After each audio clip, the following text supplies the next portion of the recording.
All right, and we see your screen too. Excellent.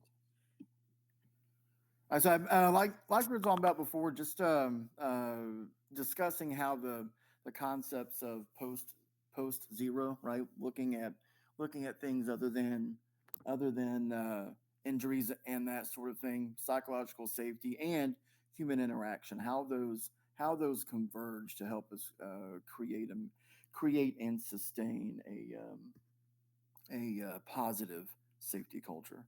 Um, like I was talking about before, post year represents a shift in safety culture that focuses on making changes to our system when someone gets injured instead of those right, the five whys, the root cause analysis takes more of that critical event analysis approach, taking a look at systems factors, right?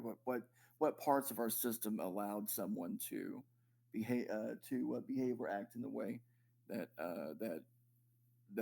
preceded them getting injured. Psychological safety is it's we all from contemporary literature we all know why it's important, but it's not just the empowerment to speak up; it's the empowerment to challenge. Right? We don't really feel anxious or that anyone's going to retaliate if we're speaking up in support of things that are going on, right? When we're challenging the status quo, whether it's challenging someone's idea or challenging a process, that's what we're talking about with psychological safety. The ability and more so the comfortableness of speaking up and challenging the status quo, helping us grow. For that to happen, human reaction plays a vital role in creating positive safety culture. It enables reciprocal influence. When we're giving behavior based feedback with solutions to our peers instead of running and telling on someone when we think something is going awry, we're more likely to have them participate with us in that peer to peer feedback as well. Well, how does this all start coming together? When we're challenging a traditional notion of safety, which is low numbers, low TRIR, that sort of thing, it creates that emotional safety gap. Right? We are again getting into challenging tradition, challenging our status quo. We need to have something to bridge that gap, and that's where our trust comes in.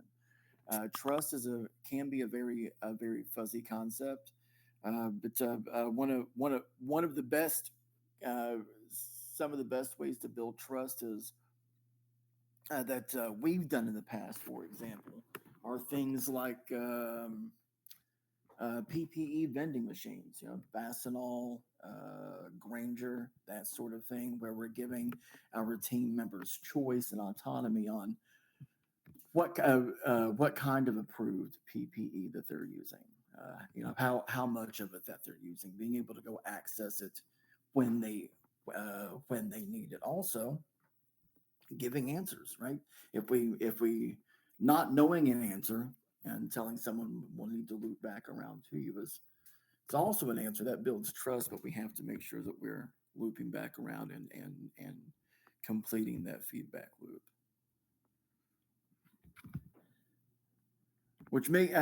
That makes safety a social construct.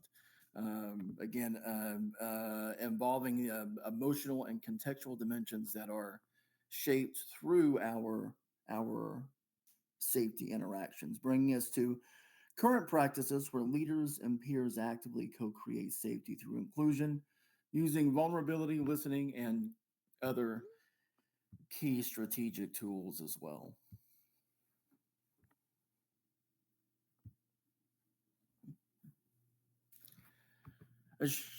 Shared success is the best driver for positive safety culture that we have.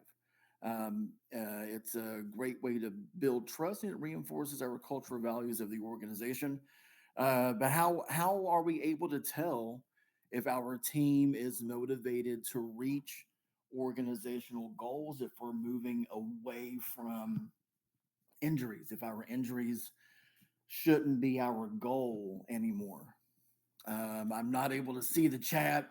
It's not meant to be a facetious question.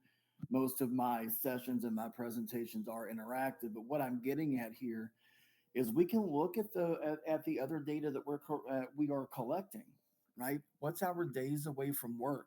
What's our looking at not only prevalence of injuries but the severity of injuries, right?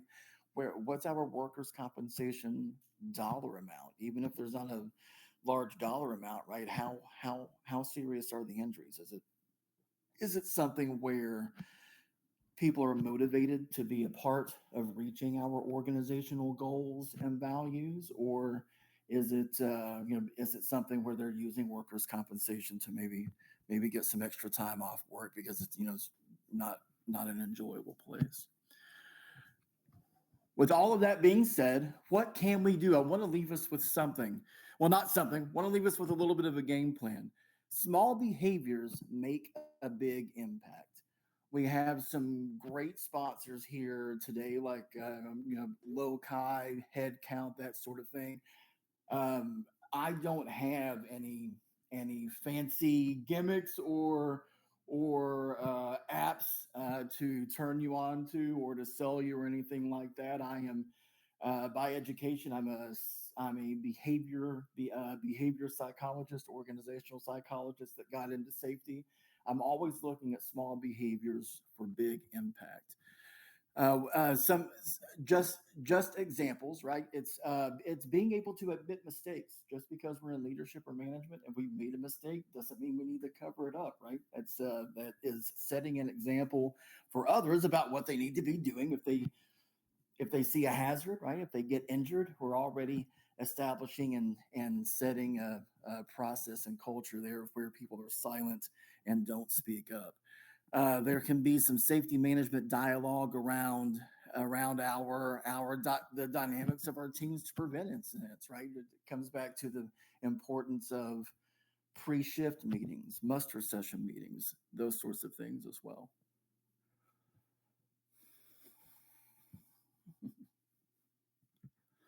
And personally, what we can do as individual team members, we can set routines.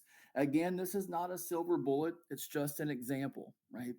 I call it dosing ourselves, getting our dopamine, oxytocin, serotonin, and endorphins. These are neurotransmitters that can affect our mental health and quality of life. Dopamine is the happy one, happy stuff and motivation. Oxytocin, more on the health side of things, reducing our blood pressure, also motivates us to be a little more social. Our serotonin we can spark through learning, not spark, it helps us with our learning and memory when we're getting enough of it. And then obviously our endorphins help to reduce pain and reduce our distress. That's why some people, when they get agitated, they like to go work out at the gym. Looking a little below our graphic there, we'll see some examples of how we can generate this and do it for ourselves, right?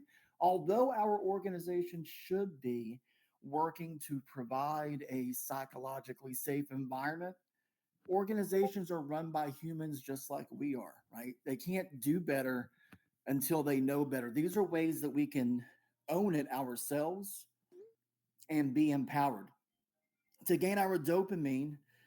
Things like being organized, cool showers, right? Regular exercise, oxytocin, gratitude. When What a lot of people don't know about gratitude is not only the person that you are giving the gratitude to, right? It affects them, but it also releases oxytocin in you. And then everyone around that's hearing that, that's observing it, gets a dose of oxytocin that way as well. Being supportive, active listening. We can gain our own serotonin through diaphragmatic breathing. In our The best example of that is in our TV shows and movies when people are having an anxiety attack and they're breathing in and out of a paper bag that has no medical value at all. What they're doing is they're kind of distracting their brain from whatever it was that was causing them the anxiety in the first place, and they're focusing on that diaphragmatic breathing. So there's some helpful tips that we can use in order to put ourselves in a mindset where we are helping to create that psychologically safe environment if it doesn't already exist. I think that's it, y'all. Very short. Awesome. Thank you so much, Ben. And I you said that you had a link that you could share for anybody who wanted to check it out. That's Like, correct. Prezi is an open source. Not only am I happy to provide the link, but I have a lot of information regarding this. I conduct seminars with ASSP and National Safety Council as well. I'll put my information in the chat, but like I said, I'm a consultant, not selling services, not selling any tools or doodads or anything like that. I just wanted to make sure I was contributing in a positive way to this wonderful, wonderful conference we have. Now I'm shutting up. Thank you for the time, y'all. well, thank you. Thank you for sharing your knowledge with us. Trust is definitely one of the most important foundations for safety. So thank you for sharing.